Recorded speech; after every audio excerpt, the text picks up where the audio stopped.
मुझे खुशी है कि दक्षिण भारत के किसान प्राकृतिक खेती की परंपराओं जैसे पंचगव्य, जीवामृत, बीजामृत, आच्छादन आदि को निरंतर अपनाए हुए हैं।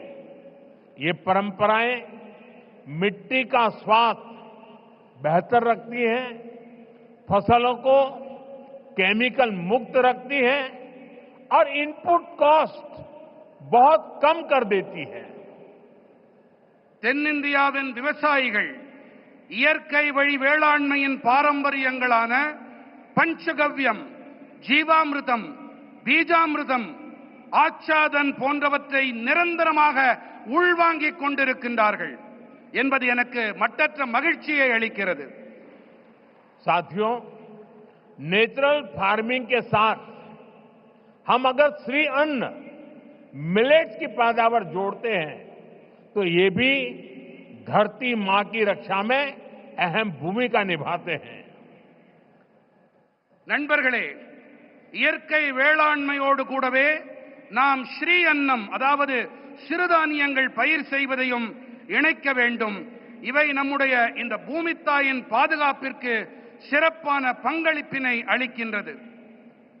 तमिलनाडु में तो भगवान मुरुगन को शहद और श्री अन्न से बने तेनम तिनई मावुम उसका भोग लगाया जाता है। तमिल रीजन्स में कंबू और सामई, केरला कर्नाटका में रागी, तेलुगु भाषी राज्यों में सज्जा और जोन्ना, ये पीढ़ियों से हमारे खान पान का हिस्सा रहे हैं। நம்முடைய தமிழ்நாட்டிலே முருகப்பெருமானுக்கு தேனும் தினைமாவையும் நிவேதனம், தெலுங்கு பேசும் பகுதிகளிலே சஜ்ஜா மற்றும் ஜொன்னா ஆகியவை பல தலைமுறைகளாக நம்முடைய உணவு பழக்கத்தோடு ஒன்று கலந்தவை।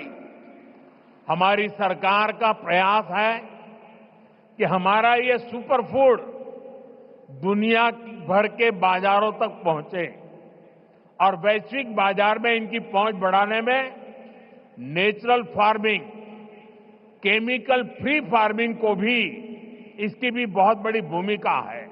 इसलिए मैं समझता हूं इस समिट में इससे जुड़े प्रयासों पर भी अवश्य चर्चा होनी चाहिए। நம்முடைய அரசின் முயற்சி என்னவென்றால், நமது இந்த சூப்பர் உணவானது உலகெங்கிலும் இருக்கும் சந்தைகள் வரை சென்று சேர வேண்டும் என்பதுதான்।